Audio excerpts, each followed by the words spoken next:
Hello again, welcome back. Nigel's Fiat 131 channel. Still haven't changed the name.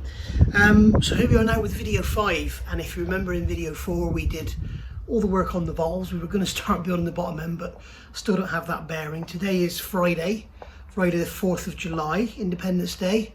Been to Aldi and got some nice little American treats, which is good. Unfortunately this year they don't do the foot-long hot dogs, so never mind. I'm fat enough as it is. So I need to do something about that. I'm actually very fat, so I need to get that sorted. Maybe being here working on this instead of sitting at the bench all the time will be a lot better for me. If you don't know, I have another channel called Nigel's Modelling Bench, which has nearly 32,000 subs and 10 million hits. That's my main channel for scale modelling, and I've started this one because not a lot of talk goes on these days about Fiat 131s, but it was a very, very successful car in competition. There was the Group 5, the Group 4, one of them had a V6, which was quite incredible. And it's got massive wide arches and tiny little wheels. It looks proper Carlos Fandango. Anyway, enough about that. Yeah, in video 4 we did the valves, so we got all that done. I've gone round now, you can see they are a bit shiny. I did go round, they did look a bit tatty, so I've gone round and polished them up on the lathe. So this is number 3. I fitted number 4 already because I wanted to check how everything went together rather than do it on camera. In this video I'm only going to show you fitting one valve. They're all the same. They all have the same springs, the same retainers, the same seats, everything, the spring seats. So fitting one is, you don't need to see more than one. I would do more, but the trouble is I broke my big spring compressor getting this apart. More about that later. And what I've got is this old one here, and this must be 40 years old, at least 45 years old. It's Sykes-Pickervan, made in England, so you can tell how old it is. Nothing's made in England anymore, is it? But all of my Fiat twin cam engines that I've built over the years, there's been quite a few, they've all been done with this, so I don't know how I did it, but I did. You can see it's actually lost some of its shape, it's sort of bent a bit there. But anyway, these new springs take quite a bit of force to push down, so and I must explain to you as well in this video why I broke my spring compressor, and it's a big mistake that people make when rebuilding engines, but this one was super hard, so I'll cover that in a minute. Anyway, without further ado, let's get to the bench. I don't know how far we're going to go in this video. I might just make it a short one and just do the head, the valve springs and everything, just to get one out there for you, because then following that is the cam boxes, the shims and all that. I may not film any of that, I may just explain it all when it's done it, because it's all quite boring to watch, just put in a shim in a bucket, put it in and put the cam box on. It's not really very entertaining, shall we say, unless you're actually building a Fiat twin cam, then there's no value in it for you, and if you are building a Fiat twin cam, you know it already. So it also applies to a single overhead cam Fiat as well, the 1300, the 1100, 1300, 1500, and also in the Lancia Deltas and everything. So anyway, without further ado, let's get over to the bench and see what we're going to do. Okay, so first things first, once again, cleanliness. So I've got an old tuna tin here. I've got the inner spring. This is the inner spring seat, so the small spring is going to sit on that one. We've got the spring seat for the larger spring. We've got the retainer, and then we've got the little collets that go in and hold the valve in, and then we've got the valve itself. And what I'm going to do is just with them, is just spray some brake cleaner on them, just to make sure. They've already been washed off in the paraffin, but I do want to make sure that there is absolutely nothing on them. So this valve and around this neck, it's got to be particularly clean. We're checking, got no burrs or anything on the tops, no damage. That's all good. So there we are. So there's our number 3 valve. Then we've got the spring seat itself. Okay, so that's all nice and clean. Then we got the retainer, cap, whatever you want to call it. Make sure it's particularly clean in the bore where those collets are going to go.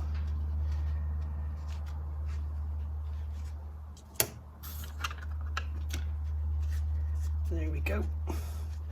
And as I say, some engines don't have these seats, particularly if they're like a Crossflow or something with a steel head.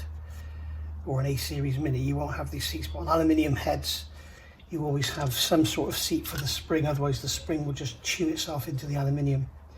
So it's generally, you know, this is just a thin steel washer, as you can see. That's all it needs. It's just something to stop it chewing. There we go. And also, unlike a lot of engines, these engines have 2 springs per valve, an inner and outer, which you'll see in a minute, which makes this job even harder because it means it increases the load. But this is why Fiat engines are known to be capable of high revs, because modern engines today, what they have is a seat pressure. So a seat pressure, when the valve is closed like this one is here, okay, there will be a seat pressure. So the spring is exerting a pressure between, it's pulling the valve up with a certain amount of pressure. And modern engines today, for instance, an engine I know is the FA20, the Subaru Flat 4 that's in the GT86, has a very, very low spring seat. And you can actually get to a point where when you turbocharge them, the boost can actually hold the valve open. Okay, so basically what happens is you've got the air coming in here, which is boosted, okay, and obviously the cam opens the valve, and then once the cam returns onto its heel, the valve should spring shut, but the spring isn't strong enough to pull the valve back against the pressure of the turbo boost. So there you're in your realms of bending valves, valve bounce, all sorts of problems. These engines have very high spring seat pressures compared to modern engines. So everything these days is just made, I think it's just made cheaper. So a lower spring seat force doesn't require such a strong valve train. So the retainer doesn't need to be as strong. Obviously the spring won't be as strong. The stem of the valve doesn't need to be as strong. The seats don't need to be as strong. The valve seats don't need to be as big. So everything's lighter, smaller, cheaper. And then of course you've got rocker arms on modern engines. They don't need to be very strong because the spring seat force is very low. And everything can just be cheap and lightweight, and everybody's happy. You'll probably find the same with the in fact, I know with my GR Yaris, I know the first mod people do is fit Kelford cams springs. Not cams and springs, they do fit cams, but Kelford cams in Australia make new springs and seats, because the standard springs are just too weak, and if you want to improve the boost or whatever, you're going to get this problem of the boost holding the valves open. Believe it or not, check it out. If you don't believe me, go check it out. It's ridiculous, isn't it? So here I've got these valve springs. These came from Ricambi in the UK, absolutely brilliant, and these are actually from Verona. I've been to Verona, beautiful place. So we've got brand new springs here, so we've got an outer and an inner, okay. These are all lovely and clean. I don't need to degrease them, they're absolutely fine. So that one's going to go inside there, okay, so that one will sit on that seat at the bottom, then this disc will sit in, whoops, that shouldn't have happened, I'm going to have to clean that again now, and then basically this goes on the top, and all of that goes over the valve, and then these two little collets will sit in that groove like that. If you imagine there's two of them in there, that will sit in there like that, and then that retainer will come up and those collets hold it in together, and then what happens is when the bucket goes on, it pushes down on the valve, not on the retainer. Something I was going to tell you about later on, but I'll tell you now while it's here. When you actually strip an engine, however many miles it's done, I would always advise, make sure the valves aren't going to contact the bench, because you'll bend them. With this one it didn't matter because they were bent anyway. But basically what you need to do is get a mallet, and with it all still assembled, is just go around and tap on the outside of the retainer. Just tap, tap, tap, tap, tap. And that will break away any seal, because these collets kind of, for want of a better term, weld themselves to the retainer. You need to break that away. This engine, I hit the living daylights out of them and they would not let go. And in the end I just had to use excessive force with the spring compressor and ended up breaking the spring compressor. So there we go, that's the problem I had stripping this one down. So anyway, so the head is here. I'll turn it over and I'm going to hold it up so I can show you. We've got you can see the valve guide seals are on. Just tap them on with a 12mm socket, so they're all on. And you can see there's one fitted, and that's what I'm talking about. When the engine's built up, go around and just hit around that edge there to separate the retainer. So that one's fitted and it's all lovely and in there, job done. So what we've got to do now is fit this one. Now what I'm doing, I've got a block of wood here which is like a wedge shape, and I've got it covered in a rag because it's a dirty piece of wood and I don't want to get any dirt on the head. So what I can do is when it's like this, I can lean it over, okay? So I'm going to take my valve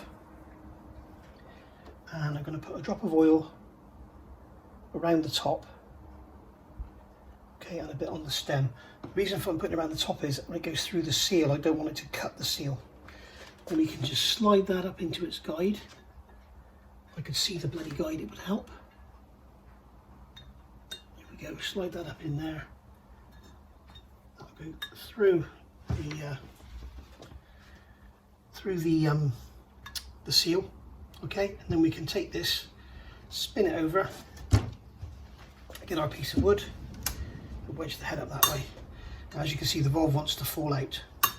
One thing I would suggest, if you're not doing a Fiat engine, check before you fit your valve guide seals that the spring seat will actually go over the valve guide.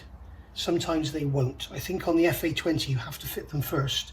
Certainly on the Land Rover engine you had to fit them first, and then the valve guide seal held that down. So I've got this one here on the floor, so I'm just going to give that another blast because I dropped it. Ever pick up anything off the floor and use it, you never know what is picked up. Give it a quick visual inspection, make sure it doesn't have any bits of swarf or dog food, mud, detritus, whatever you may have on your garage floor. Some people will be watching these videos and saying, oh, you shouldn't be doing it in that dirty old garage, you should be doing this, you shouldn't be doing that. Well, unfortunately, I don't have an engine build room. I'm not a professional engine builder, and I have to do everything on this bench. Fiberglass, painting, welding, grinding, everything. So I just have to make do, as do most of us. But you will see some professional engine builders have obviously engine rooms because that's their living, that's what they do. So they're obviously a little bit different than me. So the centre spring goes on, okay? You can't see that, can you? Because it's the wrong way round. So what I'll do, I'll put the head down like this. Where should I go? You can see the centre spring goes on, seat's gone on. That one's going to go on there. That one's going to go on there. And then the retainer goes on the top. Now you can see, if I put my finger, that's where the top of the valve is. There. So we've got to compress that spring all that way down. So what I need to do now is put this back up on its block of wood. Get it a bit closer to the edge of the bench. It's going to sit in there and support it. Okay, and then I've got my spring compressor. And this, I need to open it up. I need to get this down onto that valve, make sure it's in pretty much in the centre of the valve. Okay, and then just, this is so bloody awkward with this old thing. I'm just going to get the spring compressor to go down over the valve. Okay, so that's it, it's gone down now. So there we are, we can see on the top here that the spring compressor has gone over the valve retainer has gone over the valve, and that's all good. Now what I'm going to do now is just wind this in, make sure it stays on. Now I've put a pen line on here so I know how far in I need to go from when I did the first one. It's a hell of a long way.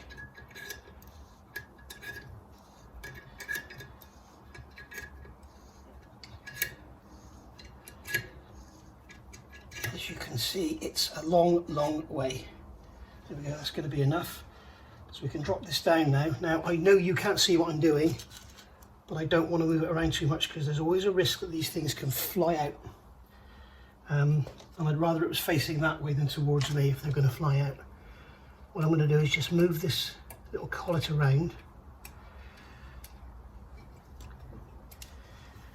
push that thing over. I'm just going to give it a very gentle tap because what's happened is the valve spring compressor has gone over where the collet needs to go.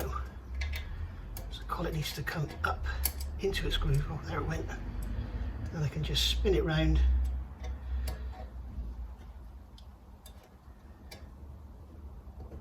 Just spin it round, which is easier said than done. Okay, now I'm going to grab the other collet, wherever it may be. Where on earth has it gone? There it is. What I can probably do now is push the... This is what I was talking about. This is where it's bloody awkward because of this horrible old compressor I've got here.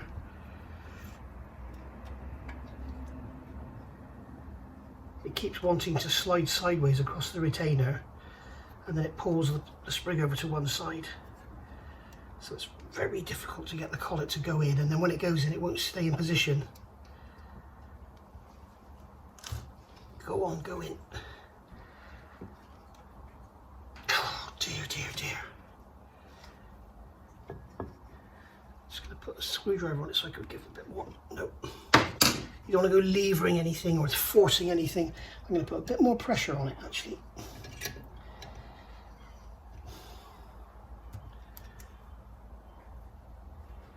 Yeah, the bloody spring compressor is stopping the collet going in. Go on. Just needs that little push just to get it to go into the groove. There we go. Okay, now what I could do now is pull this lever and I'll break my hand. So what I'm doing now is hold on to the compressor and just undo the load.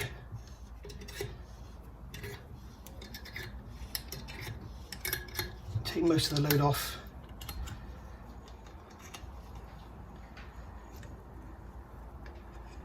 There we go. Got to be careful not to touch the head face as well. There you go, as you can see. And then once it's in, making sure it's not down on its face, just going to give it a, just to make sure everything's nicely seated. And there you go, you can see that's in there. And you can see the two little collets in there which hold it in place. I'm sorry I didn't film that, but I do not want to put my face in front of those things when I'm doing it. I always have them facing away. They probably hit the wall and bounce back at me anyway, but I wouldn't want them coming straight at me. They'll come out there with a hell of a lot of force. So that's basically it, guys. So I'm going to do the other 6 and I'll come back. So I'm going to get the radio on. No, I don't get copyright then. I can listen to the radio without you guys in the room. So I will see you all back in a bit. And there we go. All 8 valves in, all done. You can see they're a bit shiny on the top. I've put a drop of oil on them just to prevent any corrosion getting in there. I don't know how long it's going to be before this gets actually put back together and used. So I just keep things a little bit wet with oil. So the next job to do now is to put the cam boxes back on. I'm not going to video that because, as I say, it's not going to be very interesting to watch. So what basically happens is the camshaft, this is the cam box. So the camshaft will slide into there. These are have to get another proper clean up. The camshaft will slide into there. Okay, slide in through the back end, and then you've got a plate with a gasket goes on there, seals that. And then we'll put the pulley on the front. Now the pulleys on this, both pulleys are steel. So what we can do is then clamp them in the vise and torque them up 87 pounds-feet. Doing the cam pulleys is always a bit of a problem. And I can see there's a bit of a burr on the edge of there. I have to deal with that. So yeah, so basically then we've got this assembly here. So this is actually the inlet, so that's the wrong one. But basically we've got a shim. You can see on the back of the shim it's marked. That's a 3.75mm. And that shim sits in the top of that bucket, like so. Okay, and then you can imagine the cam is in here with the lobe pushing down, and that bucket goes up into there, into the cam box, like so. And then the cam will push it up and down, and the shim is to set the correct clearance. So you can see how very strong this engine is. The cam is basically pushing down on there. That is pushing directly down. I'll show you now if this was number 1 exhaust. That is basically going to push down on there directly onto the valve. You can see the little contact area inside there. Okay, so that is basically pushing on the top of that. So it's direct. It's pretty much unbreakable unless you break the camshaft. There's nothing really that can happen. These can't fly out. These can't. I've never known them break. They're absolutely bulletproof. So brilliant. So that's going to go together. Now, if you remember in my book, I wrote in the book the we'll go through all this again later. But I wrote in the book the actual clearance before I stripped it, the thickness of the shim for the actual valve. So when I put it back together, I will put the same shim, the same bucket back in the cam box with the same valve, but only trouble is we've replaced the 4 inlet valves. And then when I look in my book, I know, like, so if I'm looking for a 20 thou clearance and I've got a 25 thou clearance, I know I need a shim 5 thou thicker, and because I've written it down, I know that this one is 3.75, okay, then I can get one 5 thou thicker and put it in there. Now it may be that on this one over here, I need a shim 5 thou thinner, and that shim will go into there. So you can see I can do crossovers and that. And then once I got that, what I will probably do is maybe use the old head gasket with some rags under it or something, just lightly bolt this onto the engine, because what happens is when you turn the cams to set the shims, the valves protrude at the bottom of the head, so you don't want to be doing this on a bench like this. You could do it on these blocks of wood, but I think with the force of turning the cams over, it may well shift, and I don't want to go bending any valves again. So what I'll probably do is, if the block's together, we'll find top dead center, turn the crank 90 degrees, that'll put all the pistons halfway down the bore, lightly bolt this onto the block with a couple of bolts, and then you're free to turn the cams with a spanner and set all your shims and everything.